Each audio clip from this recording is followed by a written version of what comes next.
Hello, this is Freddy Madball. You're watching Grasser Production. Hello and welcome to Grasser Production. My name is Oli and I'm sitting here with Freddy from Madball. Hello, how are you? Good. Doing well. You're just in the middle of your European tour. How are you so far and what are your highlights until now? We're doing good. We're on round 4 of our European summer trip. This is the 4th time we've come out this summer. To do a lot of festivals, but also club shows in between all the festivals. So it's been cool. It's been a cool summer. It's been busy, but it's been very positive. Our album obviously just dropped not that long ago. So it's been a good time. As you just mentioned, you also play festivals, many festival shows, and many of these festivals are not truly pure hardcore festivals. For example, last year you played at Punk Rock Holiday. How is it for you to perform for an audience that is not actually part of the real hardcore scene? Are these shows different to you, or do you even behave differently? Well, I don't think we would behave differently, but more often than not, it's not a hardcore festival. Especially during like the summer season, like the festival season, a lot of the festivals are like more metal based or punk based, even pop ones. We've done like more poppy ones, which is kind of weird. But there's only a few, like a handful that are like dedicated to hardcore. And we didn't do many of those on this particular run. So yeah, it's cool though. It's like for us, we almost prefer those festivals because it's sort of expected for us to play a hardcore festival, but it's a little unexpected when we play something that's got like, I don't know, whatever bands on there, top 40 bands, and then all of a sudden there's this New York hardcore band from an underground scene playing, you know. It's challenging for us, and I think that's good because we've been around a while, so we need to be sort of challenged and tested a little bit. And we also need to present our music to a wider audience, like different people besides just hardcore kids. So yeah, a lot of times we're the odd men out, but we kind of like being in that position actually. So Do you maybe also get an opportunity at these kinds of festivals to check out bands that you never ever have imagined before or something like that? Sometimes. I mean, I've definitely seen bands, you know, that I've never seen. I've seen bands of other genres that I like that I never got a chance to see at home or whatever. Sometimes I've had the opportunity to do that. Yeah, it's some festivals are more fun than others. I mean, some are way out there where like there's not a lot that I like on there. And that's hard because I actually like a lot of music, a lot of different styles of music. I have a very eclectic,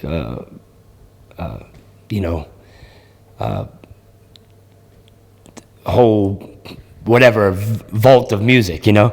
So, yeah, but it's fun. It's fun to sometimes go, and like I saw Ziggy Marley this summer, and I was a big fan of Bob Marley and a lot of, you know, who's not really. And I never saw Ziggy Marley, so Hoya and I went at Exit Festival, and we went and saw Ziggy Marley. The guy hooked us up, and we went backstage. It was cool. You know, little things like that are sort of the perks that come with doing this, and yeah, it was nice. Your guitarist Brian has left the band. Since that time you don't have an actual guitarist. How is it for you to be just the 3 of you, mainly for tours or shows? I mean, it hasn't really been a bad transition. We made the decision to let Brian go right before we started getting heavily into writing the record, because it was just one of those things that was going to happen, and it was the smartest time to have it happen before we get too deep in the writing process or anything else.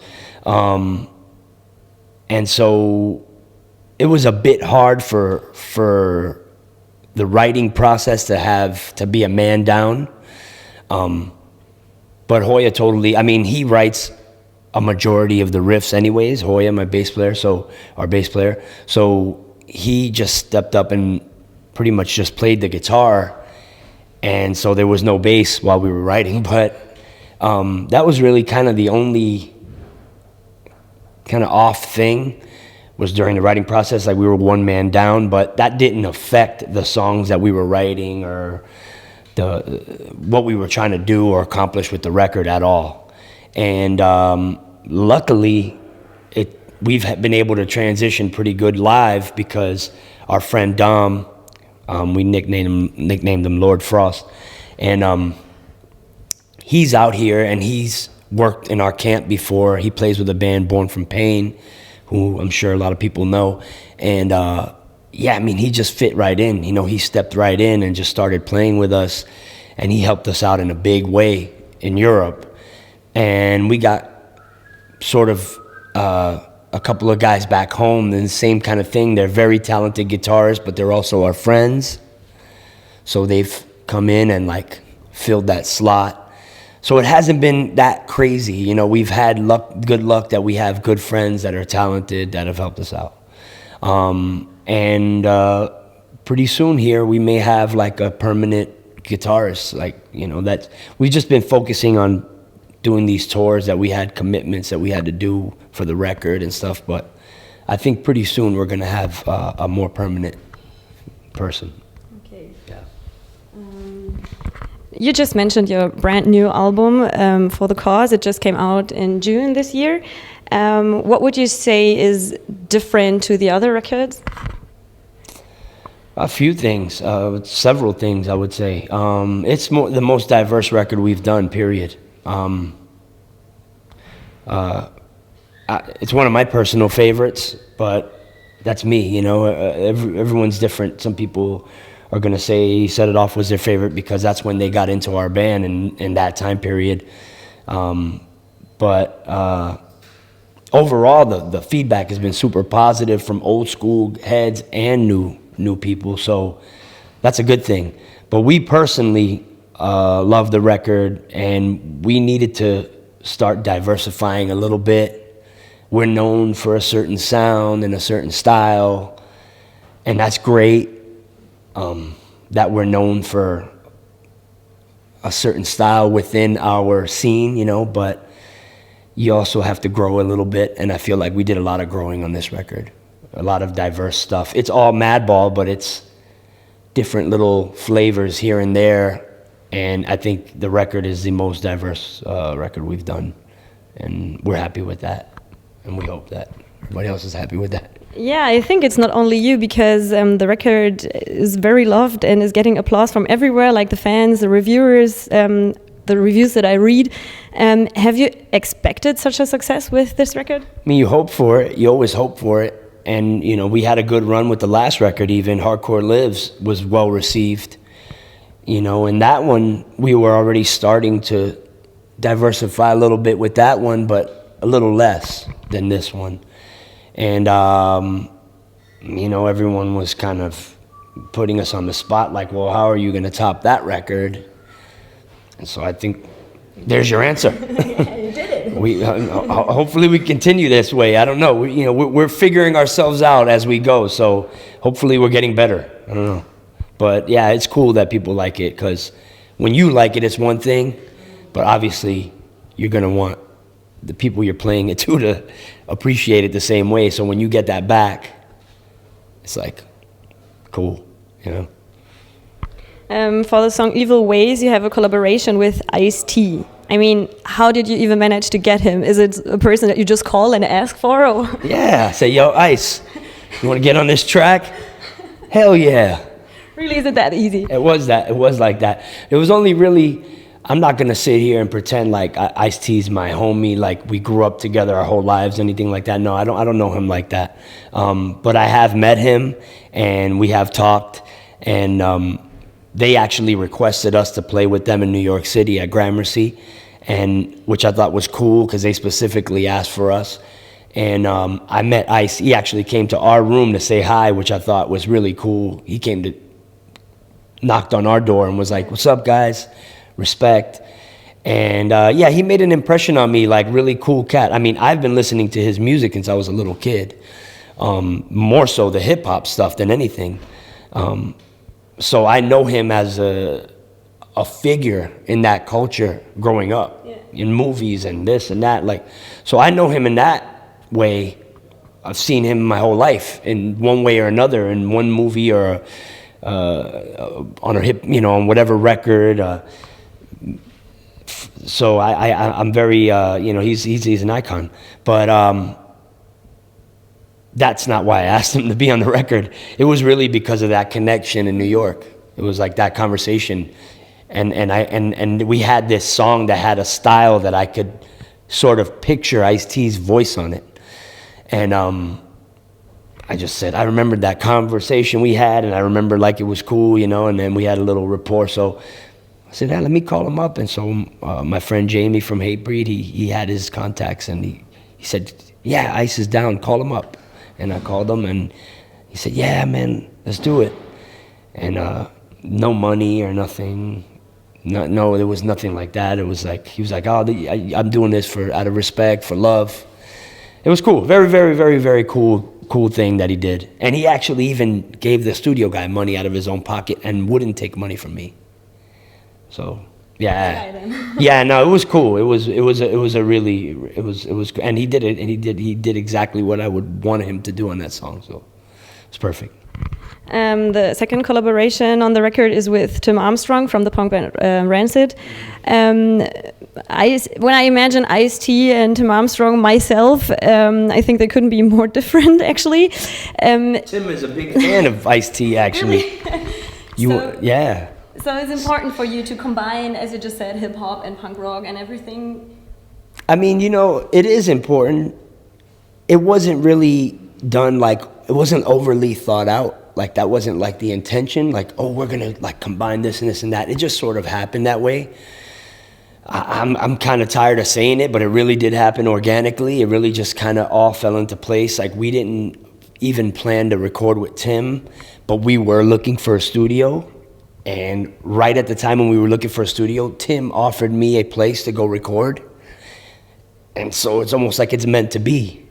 And my relationship with Tim is going back to the 90s. I know him a long time. I consider him a friend. He considers us friends. You know, it's a little bit more, something a little closer than like the Ice-T situation. But so we've known Tim forever. And we're friends, and we've talked about collaborating at some points. I did a little bit with my hip hop project, and yeah, it just kind of all like kind of fell into place. And when he asked us to record at, you know, when he gave me the opportunity to go record at this studio, then naturally he just kind of became in as a co-producer, and all that sort of fell into place.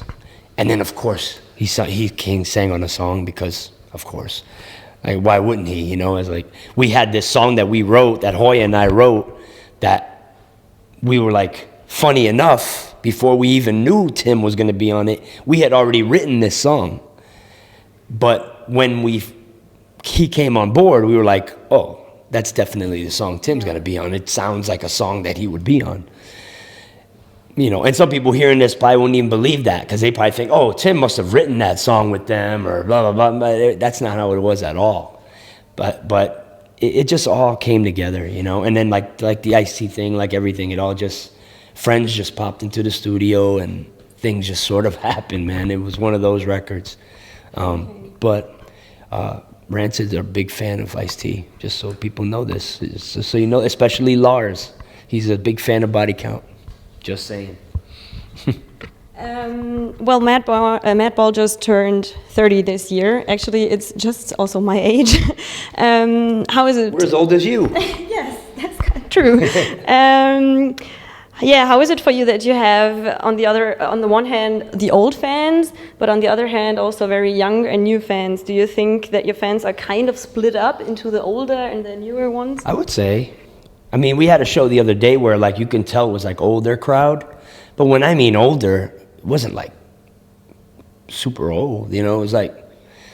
It was just like on average, because usually we get a good mix, like you said. We get like older, and then you'll be like younger, a lot of younger kids as well, which is it's great. It's a good thing that we could still connect with the younger people, because we never thought of ourselves as the older guys. We were always the new kids. Like Agnostic Front, they're the pioneers, they're the OGs, they were the ones that opened up a lot of lanes for everybody, and then came Sick of It All. And then those are kind of like our older brothers, all those guys. We were always like the young, rowdy kids. And now we're the older guys in comparison to some bands. And it's kind of weird to be in that position, because we were always like the more younger, rowdy, street, hip-hoppity kind of kids in the scene in New York, but now, we've become, I guess, I don't know, considered more old school, I guess. I don't know. But it's cool. It's cool that we could still connect with today's youth and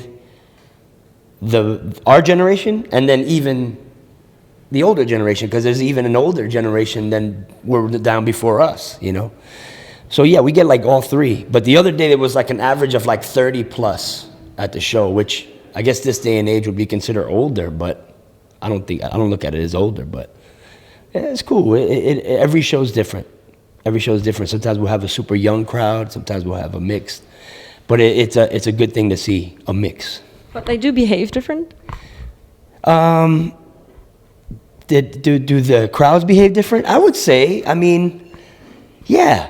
If it's like a younger crowd that's like super into it, it'll be a little rowdier, which is kind of good, because this is that kind of music, This is not like lounge music. This is music where you're supposed to get, amped. There's supposed to be energy involved. So yeah, but sometimes even the older crowds will go off. I've been in older situations with older crowds where maybe these guys haven't danced in a long time or been in a pit in a while, but they went for it. So it varies. It's just it goes city by city, and I've been in front of young crowds that didn't do nothing at all. So it all varies. It all depends. It all depends. A couple of weeks ago, I had a chat with Jack from Slapshot, and he just said that his songs actually have no deeper meaning, and in his opinion, hardcore music is mainly just about brutality and violence and stuff like that, but he has no deeper meaning. Would you agree with that, or how important do you think, or is it important to you to convey political and societal messages, or is it actually just about having a good time? It's definitely more than just having a good time for us. I can't speak for Jack. I can't speak for Slapshot. That's his business. That's why I asked you. If that's what it does for him, then hey, more power to him. For me, but I think for all of us, it's an outlet. Even for him, for us, I think it's definitely first and foremost, it's an outlet to express whatever. But to say that there's no deeper meaning other than everyone just go hit each other, that doesn't really fit us. Because I think our songs do touch on things that are important to us and that are relatable with other people. I think people relate to the things we're talking about, even if they're not from the same upbringing or background or city or whatever, but human stuff, just like adversity, just like whatever, growing up. So for us, yeah, there's definitely meanings behind what we do. And some are deeper than others. Some are not so deep and very blunt and straightforward, but some people like to hear things bluntly and straightforward, and then the dancing and all the expression, it goes hand in hand with what you're feeling. So to me, to just dismiss it as just that, I think he's just being a jerk. I don't know. I don't think he really believes that. But there are some people that say that hardcore is mainly just about brutality and this violent dancing stuff. Like, what would you answer to that? I never felt that way about it. And I've been into this a long time, since I was a very young boy. And sure, it's an aggressive form of music, and there's a lot of, it's an outlet, and it's an aggressive one. There's a lot of thrashing around and movement, and I'm very, very fitting for a person like me, but it's not for everyone. But obviously, there's a lot of people that feel the same way, and I can't just write it off as something that's just about punching each other in the face. Like, it would be dismissive to our culture. You know, it's like, there's more to it than that. That's the way some people want to view it. Like, look at this barbaric stuff. People just hitting each other. Exactly. Like, nah. It's like fighting. Like, I don't really like to fight. Like, can I fight? Yeah, if I'm put in a position, I'll fight. Yeah, of course. And I can handle myself pretty all right, you know? And I got a pretty hard punch, but like, do I want to fight? Not really. Like, if my back's, you know, if I'm tested, I'll fight you, and then I'll give you a good one. You're gonna remember me, you know? But like, it's goofy to say, oh, it's just about hitting each other. It's like, no, I mean, this is music, this is art. It's about expression. It's about a lot of emotional things. For everybody, it's different. Maybe for one guy, it's about being vegan or straight edge. For another guy, it's about this or that. For us, it might be about staying out of jail and trouble, you know, and keeping our families intact. You know, for everybody, it has a different meaning, but it's way there's way more to it than just moshing or whatever, you know. That's my take on it. You came to the scene when you were a kind of very young boy. You started Madball when you were 12 years old, actually. That is kind of unbelievable. What was the attraction to a 12-year-old to enter the scene? Well, it's not like I woke up and dreamt up like to start a band and call it Madball. It was more like I was hanging around my big brother, who's Roger from Agnostic Front, and guys like Vinny and all those guys, and Ray B's and Jimmy Gestapo. And so I got introduced into the hardcore scene even younger than 12, probably 7, 8. You can argue if it's 7 or 8. I don't know if it's one of those, early 80s. But I immediately loved the scene. And this goes back to the question about like this, it's just about brutality. For me, it was about camaraderie, and it was about rebellion, and it was about a family outside of whatever dysfunctional family you're in. Another dysfunctional family, but someone that you could relate to a little more in a weird way. But anyway, so I was introduced to the scene young, and off and on I would be in the scene, and I would hang out in the streets with the guys, and then I'd go back to my home life and back and forth and so on. But it was something that was very, you know, I really became attached to it very young. And then by the time I was singing with Agnostic Front, when I would tour with Agnostic Front, I would sing a song and la la la. And then I got the nickname Madball through Vinny, and then they had this idea to maybe do a 7-inch with me, and that was Madball. So I got to give them credit as much as I give myself credit, because when it says, oh, I started my own band, it was kind of more like, it just like by default sort of happened. I was hanging around with AF. It was sort of like almost like their mascot sometimes. And then that became Madball. And then we did the first 7-inch Ball Destruction at Don Fury's. And then it sort of became a thing that people talked about a little bit. We're like, what was that project Madball? What's that about? So we went further and further. I can't really imagine the voice of a 10-year-old too hardcore. Put it on. Put the first 7-inch on. It's well, by then I was like 12, because 88 was the inception of Madball. Like that was like the real year where the whole concept, by then I had my, they called me Freddy Madball, they called me Madball by then. So then that's how the idea for the name of the band came. It was a nickname before it was a band. And then so when we did the thing, we did it in 88, but it didn't come out until 1989. And so, yeah. So technically speaking, Madball as a thing has been around since 1988, technically speaking. But by then we weren't touring Europe or anything like that. We weren't really active like that. It was more just like a project, like a thing. And then it got more serious as the years went on. But I sounded like a little kid screaming. That's if you want to know what it sounded like, you know. But I went for it, you know. I felt it. I meant it, you know.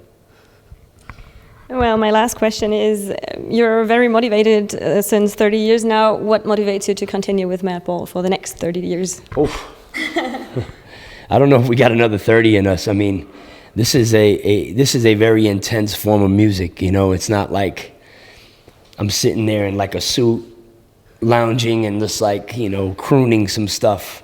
It's very there's a lot of like physical thing. You know, it's a very physical thing to be in a hardcore band. There's a lot of movement, and you gotta feel the music. You gotta be a part of it. You gotta move with the music. If you don't, I feel like you're not really doing it justice. So I don't know how many more years I will be able to operate on that level when I can't do the music justice or do the band justice or move the way I feel comfortable moving, is when I would not do it anymore. But the reason I have been doing it as long as I have is because, I mean, I've just been doing it since I was a little kid, and it was one of the more positive things in my life. And I just grew with it. And then now I have the opportunity to make it like my career, I guess. So why not? If it's something you're passionate about that you've been doing since you're a kid, it's like if you've been playing soccer, football since you were 10 or something, and if somebody tells you want to go play in a team, what are you gonna say? No, you know, this is your craft. This is what you've been doing so many years. So you got to go for it, and we're in a position now where we sort of are representatives of our culture and our movement, and especially the New York crew. So yeah, man, here we are, and things are going well. So I'm not complaining about it. Things are moving in the right direction. So I'm happy. I'm happy with it. I'm happy I stuck with it. I could be in prison right now, so this is much better. I have a nice family, and I do hardcore music. Could be worse things. Okay. And we all look forward to what's coming next. Yeah. Thank you very much for your time, Thank you. and enjoy the show on stage. Thank you very much. Goodbye.